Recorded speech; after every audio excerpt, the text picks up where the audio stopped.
जब उनमें से किसी को बेटी के पैदा होने की खबर मिलती है तो उसका मुंह गम के सबब काला पड़ जाता है और वो अंदर ही अंदर घुटने लगता है, और उस खबर बद के सबब जो वो सुनता है लोगों से छुपता फिरता है, सोचता है कि आया जिल्लत बर्दाश्त करके लड़की को जिंदा रहने दे या जमीन में गाड़ दे। देखो, ये जो तजवीज करते हैं बहुत बुरी है, और उसी की निशानियों में से है कि उसने तुम्हारे लिए तुम्हारी ही जिन्स की औरतें पैदा की ताकि उनकी तरफ माइल होकर आराम हासिल करो और तुम में मोहब्बत और मेहरबानी पैदा कर दी। जो लोग गौर करते हैं उनके लिए इन बातों में बहुत सी निशानियां हैं, और औरतों का हक मर्दों पर वैसा ही है जैसे दस्तूर के मुताबिक मर्दों का हक औरतों पर है। अलबत्ता मर्दों को औरतों पर एक दर्जा फजीलत है, और अल्लाह गालिब है, साहिब हिकमत है। ऐ पैगंबर सल्लल्लाहु अलैहि वसल्लम, अपनी बीवियों और बेटियों और मुसलमानों की औरतों से कह दो कि बाहर निकला करें तो अपने चेहरों पर चादर लटकाकर घूंघट निकाल लिया करें। ये चीज उनके लिए मूजिब शनाख्त तो इम्तियाज होगी, तो कोई उनको ईजा न देगा, और अल्लाह बख्शने वाला है, मेहरबान है। और किसी मोमिन मर्द और मोमिन औरत को हक नहीं है कि जब अल्लाह और उसका रसूल कोई बात तय कर दें तो वो उस काम में अपना भी कुछ इख्तियार समझे, और जो कोई अल्लाह और उसके रसूल की नाफरमानी करे वो बिल्कुल गुमराह हो गया। मुसलमानों, तुम्हारी औरतों में जो बदकारी का इर्तिकाब कर बैठी उन पर अपने लोगों में से 4 शख्सों की शहादत लो।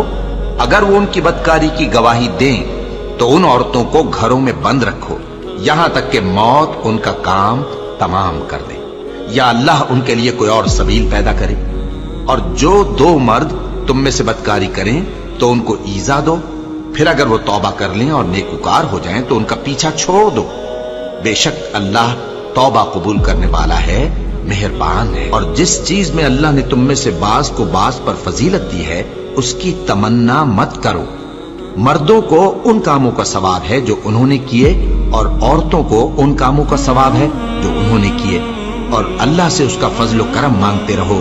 कुछ शक नहीं कि अल्लाह हर चीज से वाकिफ है। मर्द औरतों पर हाकिम है, इसलिए कि अल्लाह ने बाज को बाज से अफजल बनाया है, और इसलिए भी कि मर्द अपना माल खर्च करते हैं। तो जो नेक बीबियां हैं वो फर्माबरदार होती हैं, और उनके पीठ पीछे अल्लाह की हिफाजत में माल व आबरू की खबरदारी करती हैं।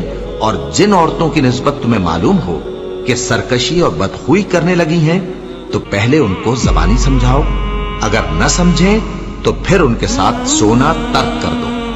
अगर उस पर भी बाज ना आए तो जदोकोब करो, फिर अगर तुम्हारा कहना मान लें तो फिर उनको ईजा देने का कोई बहाना मत ढूंढो। बेशक अल्लाह बहुत ऊंचा है, बड़ा है। मोमिनो, तुमको जायज नहीं कि जबरदस्ती औरतों के वारिस बन जाओ, और देखना इस नीयत से कि जो कुछ तुमने उनको दिया है उसमें से कुछ ले लो, उन्हें घरों में मत रोक रखना। हाँ, अगर वो खुले तौर पर बदकारी की मुर्तकिब हों तो और बात है, और उनके साथ अच्छी तरह से रहो सहो। फिर अगर वो तुमको नापसंद हों तो अजब नहीं कि तुम किसी चीज को नापसंद करो और अल्लाह उसमें बहुत सी भलाई पैदा कर दे।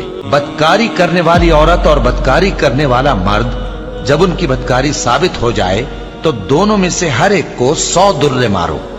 और अगर तुम अल्लाह और रोज़े आखिर पर ईमान रखते हो तो अल्लाह के कानून को नाफिज करने में तुम्हें उन पर हरगिज तरस ना आए, और चाहिए कि उनकी सजा के वक्त मुसलमानों की एक जमात भी मौजूद हो।